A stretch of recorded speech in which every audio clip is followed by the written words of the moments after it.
Hello दोस्तों, आज हम पढ़ेंगे व्याकरण में पद परिचय। ठीक है, पहले हमने पढ़ा है भाषा, व्याकरण और लिपि। आप आई पर जाकर क्लिक करेंगे और उन्हें वो जो टॉपिक पर जिनमें से कुछ भी पढ़ना चाहते हैं, भाषा, लिपि, व्याकरण का अलग अलग आपको पार्ट में मिल जाएगा और वहां से आप पढ़ सकते हैं, अपने दोस्तों के साथ शेयर कर सकते हैं। चैनल को सब्सक्राइब करके आप अगली वीडियो की नोटिफिकेशन भी पा सकते हैं। अब पढ़ेंगे हम पद परिचय।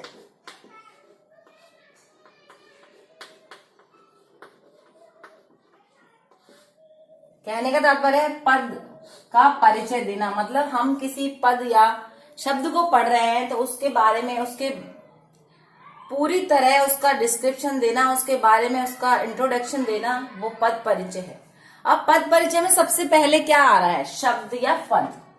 जैसा कि मैंने आपको पहले भी बताया है कि शब्द एक स्वतंत्र इकाई है। शब्द से जब हम शब्द को पढ़ते हैं तो उसका कोई ये नहीं है कि वो किसी से बंधा हुआ है, वो स्वतंत्र है। जैसे आपने पढ़ा होगा डिक्शनरी में शब्दकोश। शब्दकोश में क्या होता है? अपने मतलब स्वतंत्र रूप से शब्द लिखा रहता है, उसका अर्थ होता है। डिक्शनरी में शब्दों का प्रयोग किया जाता है, पद का प्रयोग कहाँ किया जाता है? वाक्य में जब बंध जाता है तब वो पद बन जाता है, और उसी का हम यहाँ परिचय पढ़ेंगे। जैसे आपने देखा, लड़का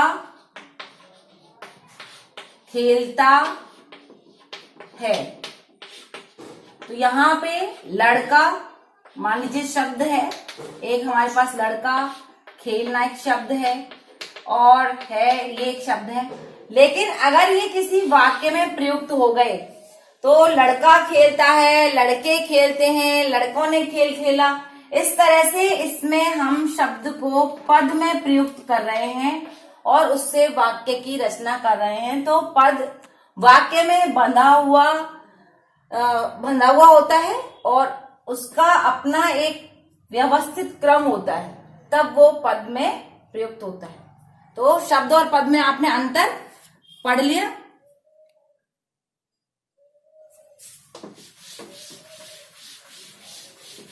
व्याकरण में बस यही है कि हर चीज हम व्यवस्थित और क्रम से पढ़ते हैं। परिवर्तन के आधार पर हम शब्द को भी दो प्रकार में बांटते हैं। शब्द के भी दो प्रकार हैं, विकारी शब्द और अविकारी शब्द।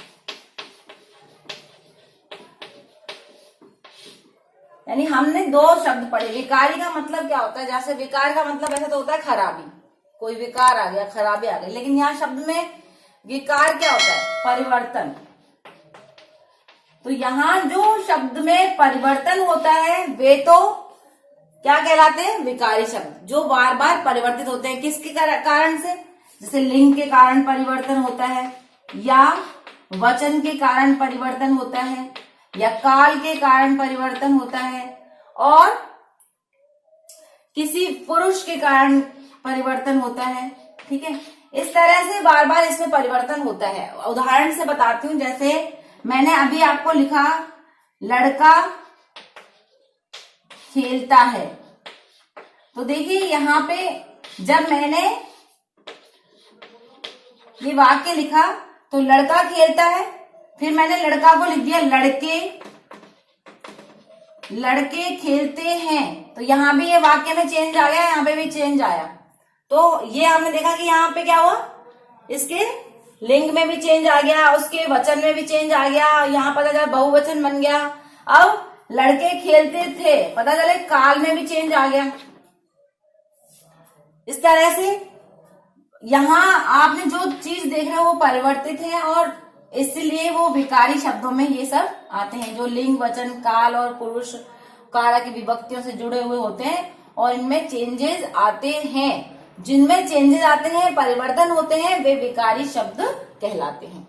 तो विकारी का समझ में आया आपको? संज्ञा, सर्वनाम, इस तरह के सारे जो हमने पढ़े हैं वो सभी चेंजेस वाले होते हैं, वो विकारी शब्द होते हैं। और अविकारी शब्द में क्या होता है? अविकारी शब्द में होता है अव्यय शब्द। अव्यय, व्यय मीन्स होता है खर्च होना, अ मीन्स नहीं, यानी यहाँ कोई परिवर्तन नहीं होता। इसमें कोई परिवर्तन नहीं होता, वे कहलाते हैं अव्यय या अविकारी शब्द। और इसमें आपने देखा होगा, इसके तो आपने, इसके अलग भाग है और इसके अलग हैं, तो आपने इसमें पढ़े होंगे। सबसे पहले आपने क्या पढ़ा, अव्यय में आपने पढ़ा होगा पहला क्रिया विशेषण। ये आप पहले ही 6, 7, 8 क्लास में पढ़ चुके हैं, इसलिए मैं आपको ये बहुत जल्दी जल्दी इनके बारे में बता रही हूँ, क्योंकि अगर हम इनके टॉपिक्स क्लियर करें तो कम से कम 20 दिन में जाकर ये सारे टॉपिक्स क्लियर हो पाएंगे। दूसरा होता है संबंध बोधक। ये सारे अव्यय कहलाते हैं, संबंध बोधक अव्यय, ठीक है। और तीसरा है समुच्चय बोधक। ये पहला, ये दूसरा और तीसरा है समुच्चय बोधक।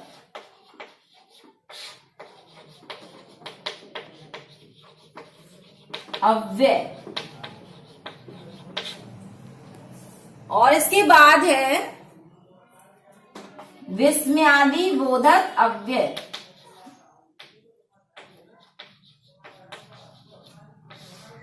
विस्मयादि बोधक अव्यय। और एक और होता है, अधिकतर बच्चे पढ़ते हैं, नहीं भी पढ़ते हैं, वो होता है निपात। ज्यादातर बच्चे नहीं पढ़ पाते, तो निपात होता है इसमें एक। ये आपका क्लियर हुआ। यहाँ पे आपने देखा, यहाँ तो हमने जैसे सबसे पहले हम क्या पढ़ते हैं, संज्ञा, सर्वनाम, विशेषण और क्रिया, यहाँ हम ये सब पढ़ते हैं। ये सारे परिवर्तित हो जाते हैं, बार बार परिवर्तन होता है, ये विकारी कहलाते हैं और ये अविकारी कहलाते हैं। हम इनको एक एक करके आपको पढ़ाएंगे। तो आपको देखिए संज्ञा, सर्वनाम, विशेषण, क्रिया सबसे पहले विकारी शब्द में पढ़ाएंगे, उसके बाद अविकारी में आपको क्रिया विशेषण, संबंध बोधक, समुच्चय बोधक, विस्मयादि बोधक और निपात के बारे में जानकारी दी जाएगी। आज के लिए बस इतना ही, और आप घर पर रहिए, स्वस्थ रहिए, अपने दोस्तों को शेयर करिए और सब्सक्राइब कीजिए। धन्यवाद।